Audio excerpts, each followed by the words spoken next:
Classification to cyber crime. हमने पिछली video में देखा था साइबर क्राइम क्या होता है, इस वर्ड का मीनिंग क्या है। Criminal activities involving computer in any ways. Cyber crime perform करने के लिए कोई भी अटैकर साइबर अटैक्स परफॉर्म करता है, और इस साइबर क्राइम से बचने के लिए हम लोग पढ़ने वाले हैं हमारा सब्जेक्ट साइबर सिक्योरिटी। ये हमने पिछले वीडियो में कवर किया था। अब आज हम लोग करने वाले हैं कि क्लासिफिकेशन टू साइबर क्राइम। अब इसका बेसिस क्या है? किसी भी क्लासिफिकेशन का कोई बेसिस होता है, ये है टारगेट के बेसिस पे। अब टारगेट के बेसिस पे कैसे? अगर आप यहाँ पे ध्यान से देखोगे, against individual, against property, against organisation, against society, यानी इसमें क्या चेंज हो रहा है कि किसके अगेंस्ट कोई साइबर अटैक परफॉर्म हुआ है, उस बेसिस पे हम लोग साइबर क्राइम को क्लासिफाई करेंगे। तो पहले देखते हैं अगेंस्ट इंडिविजुअल। अगेंस्ट इंडिविजुअल में ये कुछ साइबर अटैक्स लिखे हुए हैं यहाँ पे: email spoofing, spamming, fishing, cyber defamation, cyber stalking, password sniffing, और इससे कई ज्यादा भी हो सकते हैं साइबर अटैक्स, बट ये प्रोमिनेंट साइबर अटैक्स हैं जो आपको कॉमनली और पॉपुलरली सुनने को मिलेंगे। तो अब हर एक वर्ड, हर एक टर्म जो इस पेज पे लिखा है ना, उसको हम लोग डिटेल में वीडियो में डिस्कस करेंगे आने वाली, बट अभी मैं आपको एक बेसिक ओवरव्यू देना चाहती हूँ जिससे आपके दिमाग में याद रहे कि ये कैसे क्लासिफिकेशन के अंदर लाए करते हैं। ओके, सो पहले आ जाते हैं हम लोग ईमेल स्पूफिंग पे। ईमेल स्पूफिंग पे ऐसा कुछ एग्जांपल देखते हैं हम लोग। अब मान लो आपके पास एक ईमेल आता है, you are so hired, Jeff Bezos ने भेजा ये ईमेल, ठीक है, कि हाँ भाई तुम्हारी हायरिंग हो गई, उनको लिंक्डइन प्रोफाइल तुम्हारा बहुत पसंद आया था, उन्होंने हायर कर लिया। तो क्या ऐसा हो सकता है? मतलब खुद से एक बार पूछो, ठीक है, कि क्या ऐसा होगा? कोई एक सीईओ इतना अनऑफिशियल, अनप्रोफेशनल मेल भेजेगा आपको, और वो भी उसका, आप ध्यान से देख रहे हो ईमेल, ये ईमेल भी है ना आपका फेक सा ईमेल है। ओके, तो ऐसी चीज में क्या हो रहा है कि ये किसी और की आइडेंटिटी बनने की कोशिश कर रहा है अटैकर, और फिर आपको भेज रहा है ईमेल कि आप उस ईमेल वाले ट्रैप में फंस जाओ। तो इस एक्ट को परफॉर्म करने के वो बोलते हैं email spoofing. This is a kind of cyber crime. और ये किसके अगेंस्ट परफॉर्म हो रहा है? Individual person. भाई मेल तो किसी एक ही इंसान को गया होगा ना, चलो मान लो मुझे आया, तो मेरे अगेंस्ट ये साइबर क्राइम परफॉर्म हुआ है। सो ईमेल स्पूफिंग, और इसको हम लोग डिटेल में पढ़ेंगे। ये मैं जनरल एग्जांपल दे रही हूँ जिससे आप रिलेट कर सको इससे ये है क्या। अब फिर आ जाते हैं हम लोग स्पैमिंग पे। नेक्स्ट है स्पैमिंग। हमने ईमेल स्पूफिंग पढ़ ली, फिर आते हैं स्पैमिंग पे। अब स्पैमिंग कैसे? स्पैमिंग का आपको एकदम जनरल, आप तुरंत जाना अपने गूगल पे, जीमेल पे, है ना, और जीमेल पे जाके आप देखना, यहाँ पे आपको एक मिलेगा स्पैम फोल्डर, और इसमें जाके आप मेल्स देखना कि कैसे टाइप के जीमेल्स को ये स्पैम मार्क करके रखता है। तो यूजुअली आप पाओगे कि जो भी प्रमोशनल मेल्स होते हैं, जैसे यहाँ पे डॉट एंड की सीरम डिलीवर्ड फॉर फ्री, एक ऐसा ऑफर चल रहा है, ठीक है, स्मिटन्स की तरफ से, तो मेरे को ये चीज ऑटोमेटिकली इसने डिटेक्ट कर ली कि स्पैम है, यानी प्रमोशनल मेल्स जो आपके कोई काम के नहीं है, लाइक बहुत इंपॉर्टेंट नहीं है आपके लिए, ठीक है। इसको आपको एक बहुत प्रोफेशनल टर्म भी मिलेगा कहीं पे लिखते हुए, अनसॉलिसिटेड। अनसॉलिसिटेड अनसॉलिसिटेटेड का भी मतलब वही है कि यूजलेस या फिर प्रमोशनल ईमेल्स। अब आ जाते हैं स्पैमिंग। फिर उसके बाद क्या हो गया स्पैमिंग कवर करने के बाद? फिशिंग। अब काफी लोग फिशिंग एक बोलते हैं ना सुपर सेट है, उसके अंदर आप स्पूफिंग के थ्रू भी फिशिंग कर सकते हो, आप ऐसा समझने की कोशिश करो। यूजुअली लोग इन दोनों टर्म्स में कंफ्यूज होते हैं, और मैं डिटेल में भी समझाऊंगी इन दोनों का डिफरेंस और सारी चीजें।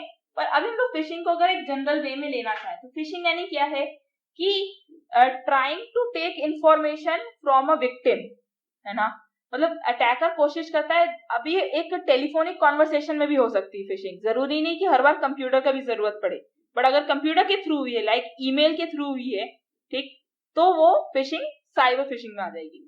अभी मोबाइल के थ्रू फॉर एग्जांपल आपको कॉल आता है कि मैडम आपका क्रेडिट कार्ड एक्सपायर हो गया, या फिर आपकी डेबिट कार्ड एक्सपायर हो गया, सिक्योरिटी अपडेट देना, आप क्रेडेंशियल बताओ, तो ये भी फिशिंग है। You are trying to convince victim कि आप उसमें एंटर कर लो अपनी डिटेल्स, ठीक है।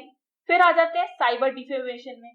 अब साइबर डिफेमेशन का एग्जांपल कैसा है? मान लो अभी एक ट्विटर पे पोस्ट चला था, ठीक, कि नरेंद्र मोदी जी ने पोस्ट किया है कि India has officially adopted bitcoin, ठीक है, एज अ लीगल टेंडर, और वो अब सारी कंट्रीज को डिस्ट्रीब्यूट कर रहा है। आप जल्दी से इस लिंक पे क्लिक करो।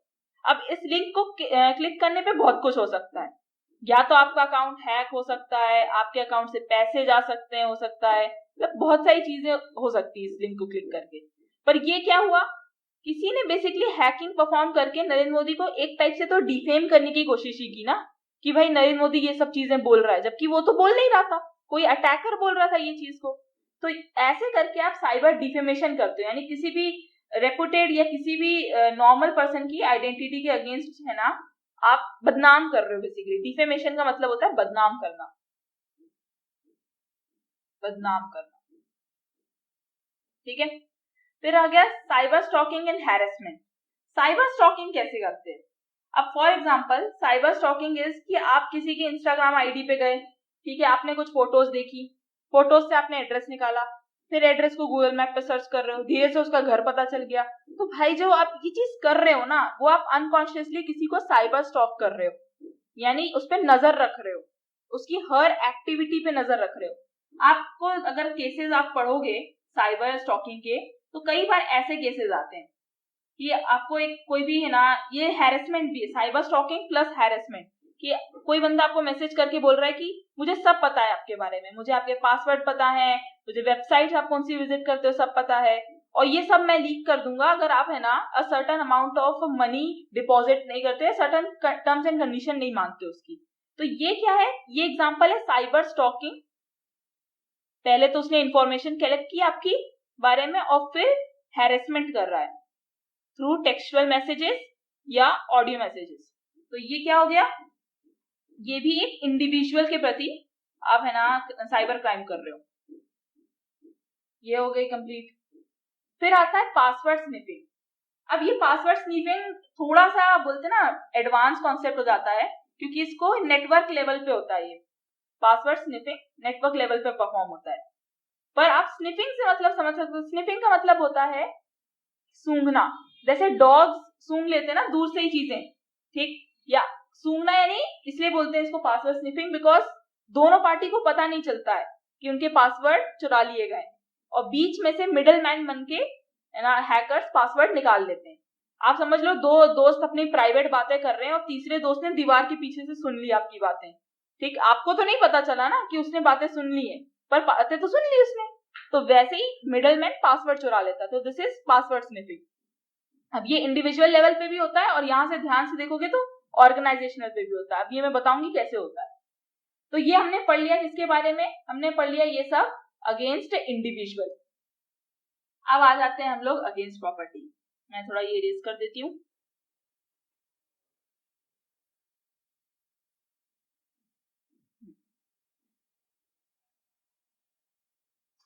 ओके, फिर आ गया अगेंस्ट प्रॉपर्टी। अब प्रॉपर्टी से यहाँ पे क्या मतलब है, now here property can be, या property can be money, your original work,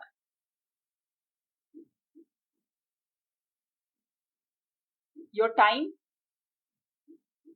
और एनी फिजिकल एसेट। यहाँ मतलब सिर्फ फिजिकल एसेट की बात नहीं होती, यहाँ पे बहुत सारी चीजों की बात चल रही है। अच्छा, टाइम के साथ साथ योर इंटरनेट ऑल्सो, ठीक है। तो यहाँ पे क्या प्रॉपर्टी से क्या मतलब चल रहा है, आपका इंटरनेट, आपके पैसे, आपके ओरिजिनल वर्क्स, ठीक है, टाइम, फिजिकल एसेट्स, ठीक। तो ये सब है ना आपकी क्या हो गए, प्रॉपर्टी हो गए। अब फिजिकल एसेट्स में आप इमेजेस एंड वीडियोस भी कंसिडर कर रहे हो ना, इमेजेस एंड वीडियो, तो ये आपकी क्या हो गई, प्रॉपर्टीज हो गई, ठीक। अब इसमें कैसे होते हैं, क्रेडिट कार्ड फ्रॉड, ये एक एग्जांपल है, क्रेडिट कार्ड फ्रॉड या फिर money related frauds, money related frauds, ठीक है, मनी रिलेटेड फ्रॉड्स, ठीक। अब कोई भी है ना आपको प्रॉम्प्ट करता है ईमेल भेज के कि आप है ना इस लिंक पे जाइए, अपना क्रेडिट कार्ड डिटेल्स भरिए और आपका अकाउंट वेरीफाई हो जाएगा, केवाईसी वेरिफिकेशन हो जाएगा, या ऐसा कुछ भी हो जाएगा। तो वो क्या कर रहा है, बेसिकली आपसे क्रेडिट कार्ड इन्फॉर्मेशन ले रहा है, आपके नाम पे certain amount of money debit कर रहा है, बट किसके नाम पे आ रही है वो चीजें, वो आ रही है आपके नाम पे, कि भाई क्रेडिट कार्ड का बिल आया तो पता चला 5 लाख रुपए निकले हुए हैं और आपने 5 लाख लिए नहीं, ठीक। तो this is one of the credit card frauds या मनी रिलेटेड फ्रॉड्स जैसे भी होंगे, इंडिविजुअल प्रॉपर्टी क्राइम्स। अब intellectual property crimes. Intellectual property का मतलब क्या हो गया? इंटेलेक्चुअल प्रॉपर्टी यानी यहाँ जो मैंने ओरिजिनल वर्क्स की बात की ना, अब मान लेते हैं कि अरिजीत सिंह है। अरिजीत सिंह को सब जानते होंगे। अरिजीत सिंह ने गाना गाया, ठीक, अब उसको उसके पैसे मिलते हैं भाई गाने के, हर रिकॉर्ड जो बिकता है उसका वो रहता है, अकाउंट रहता है कि इतने रिकॉर्ड्स बिके और उसके अनुसार उसे रॉयल्टी मिलती है, किसी भी आर्टिस्ट को रॉयल्टी मिलती है उसके अकॉर्डिंग। देखोगे कि अगर मैं गूगल पे सर्च डालती हूँ free Arijit Singh songs download, तो विंक तो चलो जेन्युइन है, विंक को हम लोग एक्सक्लूड कर देते हैं, पागल वर्ल्ड, पागल न्यू, ब्ला ब्ला ब्ला करके आपको 600 साइट्स मिल जाएंगी जो फ्री में ये म्यूजिक बेच रही है और आप जहां से डाउनलोड कर सकते हो। तो ये लोग क्या बेसिकली कर रहे हैं, एक टाइप से ये लोग इंटेलेक्चुअल प्रॉपर्टी क्राइम कर रहे हैं। इंटेलेक्चुअल प्रॉपर्टी क्राइम क्यों? क्योंकि वो तो अरिजीत सिंह की प्रॉपर्टी थी, कायदे से उसे पैसे भी जाने चाहिए थे इससे, पर उसको पैसे ना जाके ये साइट्स फ्री में बेच के और उस अपनी साइट्स पे एड चला के पैसे कमा रही है। तो ये एक टाइप से इंटेलेक्चुअल प्रॉपर्टी। अब ये किसी भी आर्टिस्ट के लिए हो सकता है या किसी भी पर्सन के लिए भी हो सकता है। फॉर एग्जाम्पल कोई आपकी इमेज यूज कर ले, कोई अटैक या हैकिंग परफॉर्म करने के लिए आपकी इमेज ले ले, आपकी प्रोफाइल इमेज ले ले, तो वो भी क्या है, इंटेलेक्चुअल प्रॉपर्टी क्राइम है। कोई बुक का पेज चुरा ले, बुक की स्टोरी चुरा ले, आइडिया चुरा ले, ठीक है, तो ये सब intellectual property crime.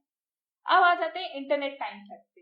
Internet time theft बहुत इंटरेस्टिंग है और ये भी कहीं ना कहीं डेली लाइफ में परफॉर्म होता रहता है।